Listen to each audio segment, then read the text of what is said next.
नमस्कार, मैं हूं दीपाली राणा। आप देख रहे हैं गोल्ड स्पॉट। सोने चांदी में लगातार दूसरे दिन भारी गिरावट देखने को मिल रही है। 2 दिन में ही कीमतों में करीब 5,000 रुपए की गिरावट सोने में आती हुई दिखी है। वहीं चांदी 2 दिन में करीब 14,000 रुपए टूट चुकी है। रूस के कोरोना वैक्सीन डेवलप करने से लंबे बुलरन के बाद भारी मुनाफा वसूली आई है और अच्छे आर्थिक आंकड़ों से भी कीमतों पर दबाव पड़ा है। सोने चांदी में क्या गिरावट आगे और बढ़ेगी या गिरावट का दौर यहीं थमेगा? निवेशकों को इन दोनों प्रेशियस मेटल्स में अब क्या करना चाहिए, इसी पर बातचीत करेंगे। हमारे साथ CNBC TV 18 commodity editor Manisha Gupta है, रिद्धि सिद्धि बुलियंस के पृथ्वीराज कोठारी हैं, जीजेपीसी के चेयरमैन कोलिन शाह हैं, एक्सिस सिक्योरिटीज के सुनील कटके हैं और मनी लीशियस कैपिटल के जयप्रकाश गुप्ता बने हुए हैं। सभी मेहमानों का इस शो में स्वागत है। और सबसे बड़ा सवाल इस वक्त हर किसी के मन में है, वो यही है कि क्या ये गिरावट यहां थमेगी या फिर ये प्रॉफिट बुकिंग गिरावट और एक्सटेंड हो सकती है। Colin, good morning. पहले आप अपने सजेशंस दीजिए, व्यूज दीजिए। जो डेवलपमेंट्स हुई है ये किसी ने एक्सपेक्ट नहीं किया था कि इतनी तेज मुनाफा वसूली महज 2 दिन में बनेगी, इसीलिए प्रिडिक्ट करना कि यहां से फर्दर मूव क्या रहेगा थोड़ा सा डिफिकल्ट जरूर है, बट फिर भी आपका व्यू क्या रहेगा, क्या सेंस है? Good morning.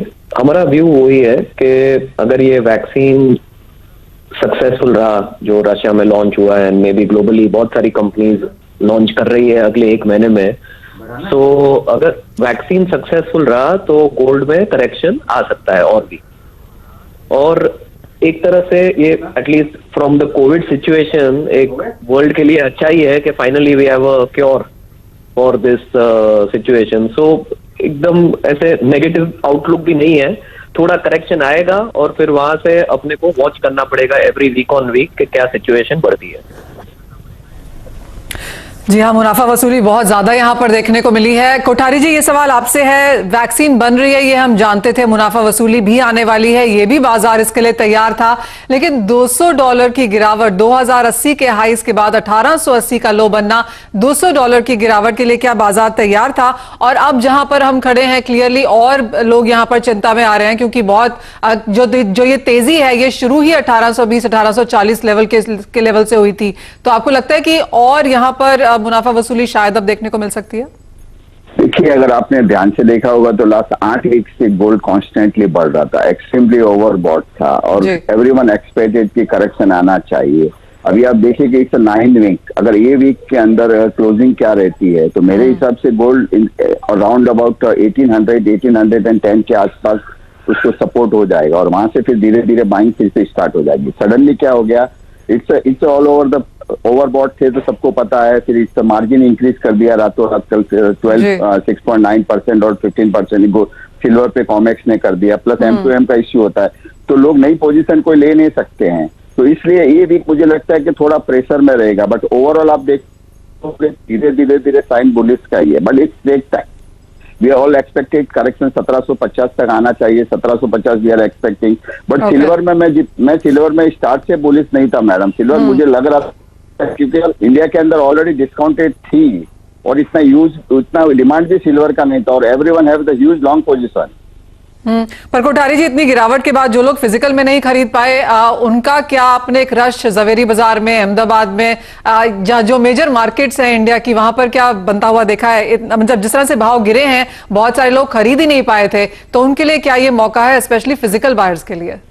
देखिए, आपने देखा होगा तो लास्ट पेरोल डेटा के बाद में उनका constantly funds are selling the gold, constantly fund selling कर रहा है gold, one side gold sell कर रहा है। मेरे हिसाब से इन टर्म्स ऑफ MCX 47 और 50 की रेंज में आप थोड़ा करके बाय कर सकते हो। हाँ, तो उसमें मेरे हिसाब से अच्छी बाइंग होगी। और 47 अब देखिए लास्ट 2 दिन से गिरागी भी खत्म हो गई है, ETF की भी बाइंग नेगेटिव उल्टी हो गई है, उल्टा ETF अभी सेल कर रहे हैं, रिडेम्पशन आ रही है। जी हाँ, रिडेम्पशन आ रही है। तो हर जगह पे आप देखिए प्रेशर, जब सेलिंग प्रेशर रहता है तो ऑलवेज भी सेलिंग प्रेशर होता है, स्टॉप लॉस ट्रिगर कर लेते हैं, फिर M2M का इश्यू होता है, मार्जिन का इश्यू होता है, तो हर चीज की प्रॉब्लम होती है, उससे पोजीशन उनको कट करनी पड़ती है। तो शॉर्ट टर्म मेरे हिसाब से इट्स बेस्ट बाइंग लेवल है इंडियन लोग के लिए भी, हर एक के लिए 47-15 in between is the best buying level. Colin, आपका व्यू क्या रहेगा? जैसे कि आपने कहा कि पॉसिबिलिटी है थोड़ा सा और फिसल सकता है, तो आपके हिसाब से वो क्या लेवल हो सकता है? पहली चीज। तो दूसरा ये कि क्या उन लेवल्स के आसपास अगर खरीदारी करनी चाहिए और फिजिकल डिमांड थोड़ी लौटती देख रहे हैं कि आप आगे जाते हुए, अगर प्राइसेस थोड़ा सा और नीचे से स्लिप होते हैं तो? नहीं, जैसे पृथ्वीराज जी ने बताया, जो लेवल उन्होंने बताया, I think that is the correct level, और वो लेवल एक्सपेक्टेड भी था। 1800 1850 के लेवल पे आई थिंक स्टेबलाइज होना चाहिए और बाइंग भी वापस आ जाएंगी। जैसे जैसे ये वैक्सीन का इफेक्ट और बढ़ेगा दुनिया भर में, so that will lead to some kind of volatility in I think gold and silver, but physical delivery महीना ऑन महीना सुधर रही है। सो जो अप्रैल में जून में सिचुएशन था, उससे जुलाई इज लिटिल बेटर, अगस्त थोड़ा बेटर ही हुआ है। आई थिंक रक्षाबंधन के बाद भी थोड़ा और डिमांड खुलेगा। अब जैसे सितंबर अक्टूबर नवंबर पीरियड में हम लोग एंटर होंगे, तो physical delivery will increase. ETF demand, हाँ थोड़ा करेक्शन जरूर आएगा कि जैसे वैक्सीन का इफेक्ट आया, but as physical delivery improve, I think 1800 level is a good level जहाँ पे सोना स्टेबलाइज होना चाहिए। तो वो लेवल पे खरीदारी शुड बी गुड पॉजिटिव। जी कॉलिन, जैसे आपने कहा और कोठारी जी ने भी कहा कि 1810 1750 तक भी यहां पर मुनाफा वसूली शायद देखने को मिल सकती है, जो कि भारतीय बाजारों में 47,000 से 50,000 के लेवल्स के बीच में हम यहां पर आते हुए नजर आएंगे। सुनील, आपसे भी जानना चाहेंगे, मुनाफा वसूली बहुत जोरदार रही है। पहले सोने ने ऊपर की तरफ यहां पर हमें चौंकाया और उसके बाद जिस तरह से रिगरस मुनाफा वसूली यहां पर देखने को मिली है, यह भी काफी सरप्राइजिंग रहा। लेकिन जहां पर अब स्तर है, आपको क्या लगता है इस हफ्ते के लिए अब कौन सी पोजीशंस क्रिएट करनी चाहिए?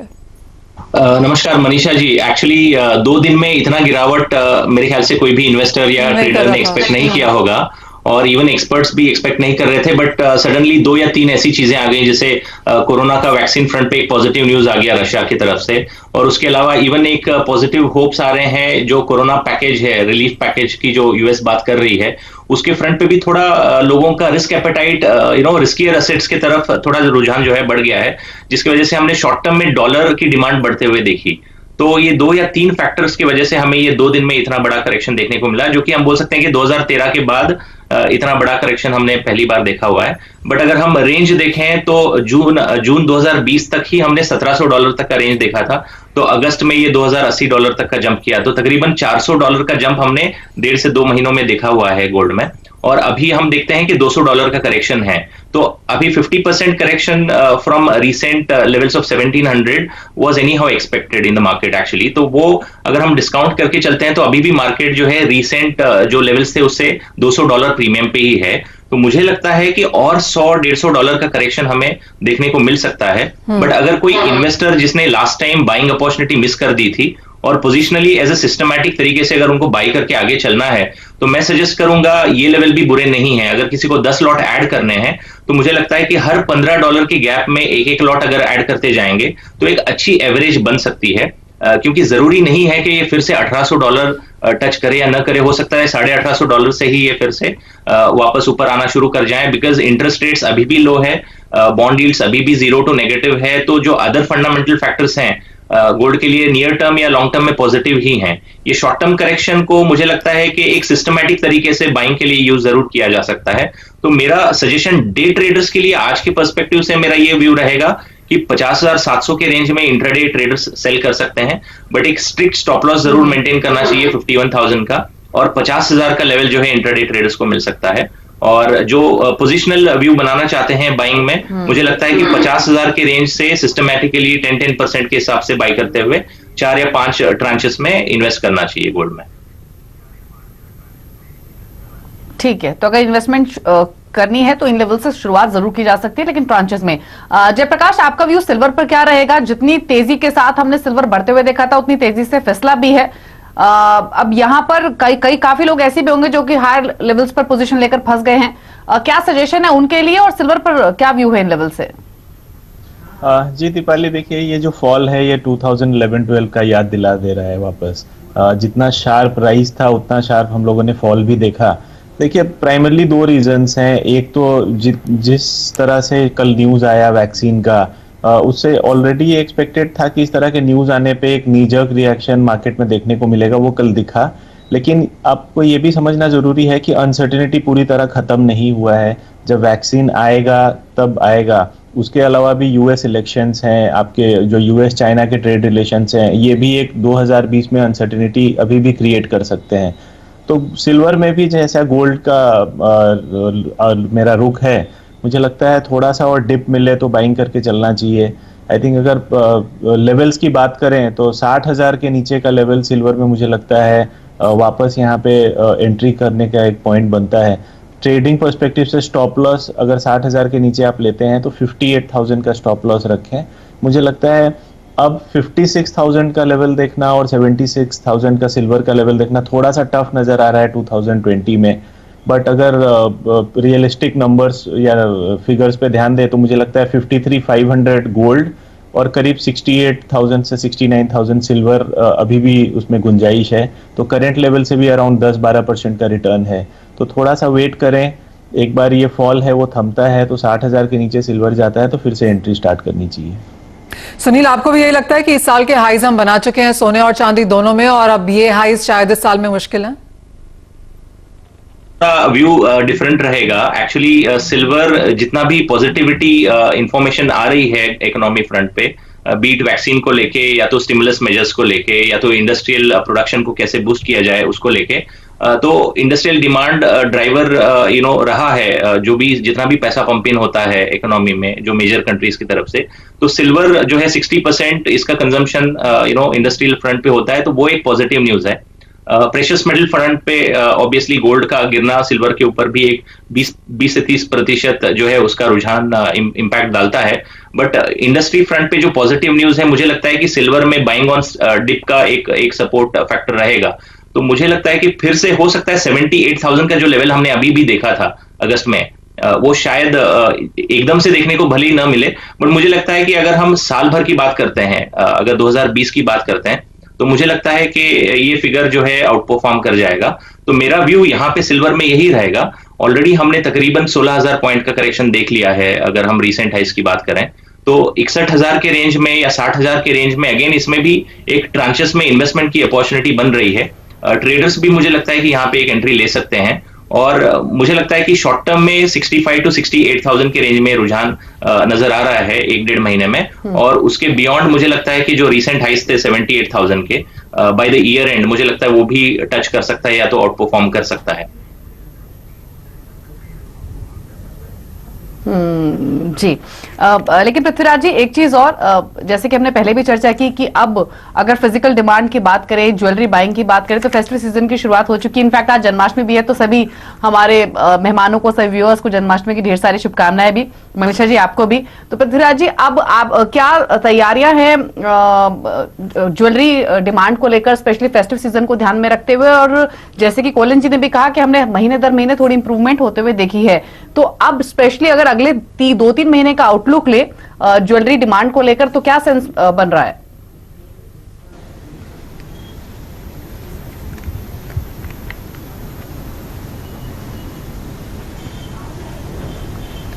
लग रहा है पृथ्वीराज जी शायद हमारे साथ फोन लाइन पर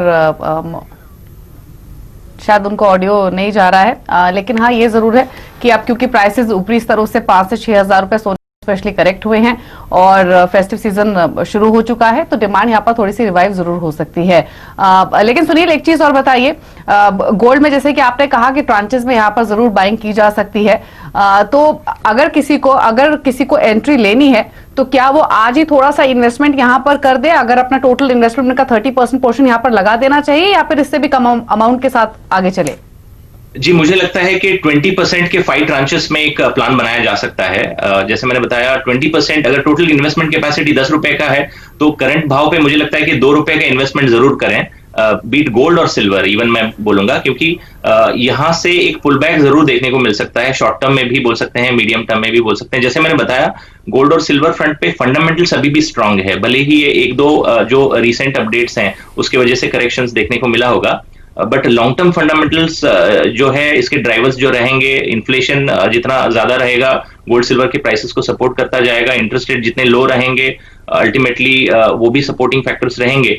तो मुझे नहीं लगता है कि पूरा का पूरा पैसा एकदम से अभी इकट्ठे इन्वेस्ट करें। 20% अभी हाजिर भाव में गोल्ड और सिल्वर दोनों में इन्वेस्ट किया जा सकता है, और गोल्ड में हर $10-15 के डिप पे अनदर 20% के हिसाब से इन्वेस्ट किया जा सकता है। सिल्वर में मुझे लगता है कि 1,000 रुपए के गैप पे या 500 रुपए के गैप पे अगेन 20% के हिसाब से एक सिस्टमैटिक तरीके से इन्वेस्ट किया जा सकता है। गोल्ड में आपका एवरेज बाइंग तकरीबन 50,000 के आसपास होना चाहिए, और सिल्वर में मुझे लगता है कि एवरेज बाइंग आपका 59,000 से लेके 60,000 के रेंज में होना चाहिए जब आप ट्रांचेस में बाई करेंगे। ओके, और आप सुनील, ऑफ कोर्स दीपाली खरीदवाना चाहती है लोगों को यहाँ पर सोना और चांदी, एंड क्वाइट क्लियरली, लेकिन मैं ये भी जानना चाहती हूँ और ये सवाल आपसे है जय कि अगर किसी ने खरीदा है ऊपरी स्तरों पर और वहां से इतनी जोरदार मुनाफा वसूली हुई है, क्योंकि पिछले हफ्ते और उसके पिछले हफ्ते भी हम यही बात कर रहे थे कि सोना यहाँ से और ऊपर जाएगा, लॉन्ग टर्म इन्वेस्टर्स के लिए यहाँ पर बहुत सुनहरी मौका है, लेकिन जिस तरह से गिरावट देखने को मिली है और जिन लोगों ने शायद यहाँ पर ETF में बाय किया है या फिर फ्यूचर्स में खरीदा है, वो काफी मार्क टू मार्क लॉसेस पे यहां पर बैठे होंगे। जय, आप कहेंगे एज ऑफ नाउ अपने लॉसेस यहां पर कट करके निकल जाना चाहिए, डिप में खरीदारी करनी चाहिए? जी, मुझे लगता है फ्यूचर्स में अगर किसी ने पोजीशन बनाया है, एवरेज करने का कोशिश ना करें, क्योंकि जो फॉल जिस हिसाब से जितना शार्प है, M2Ms बढ़ेंगे, आपके मार्जिन रिक्वायरमेंट्स बढ़ेंगे, तो जिनका फ्यूचर्स में पोजीशन है मुझे लगता है निकल जाना चाहिए। जो फिजिकल में पोजीशन लेके रखे हैं, मुझे लगता है गोल्ड में 50,000 का लेवल अगर फिर से आता है तो वहां पे एक स्टैगर्ड बाइंग शुरू करें। आपको अपना कॉस्ट ऑफ एवरेज नीचे लाना है बाइंग का। मेरे ख्याल से अगर इमीडिएट मुझे नहीं लगता है किसी ने अगर 56,000 पे गोल्ड लिया है तो बहुत जल्दी वो रेट देखने को मिलेगा, लेकिन एक सिस्टमैटिक तरीके से अगर लोअर लेवल्स पे एवरेज करते चलें तो मुझे लगता है उनके बाइंग प्राइस से ऊपर का लेवल मिल सकता है आने वाले 6 से 8 महीने में। जी, एक ब्रेक के लिए यहाँ पर रुक रहे हैं, लौटेंगे तो क्रूड बेस्ड मेटल्स पर भी आउटलुक लेंगे, साथ ही बात करेंगे कॉटन की, क्योंकि कॉटन एसोसिएशन ऑफ इंडिया के प्रेसिडेंट भी हमारे साथ मौजूद रहेंगे फोन लाइन पर एक छोटे से ब्रेक के बाद।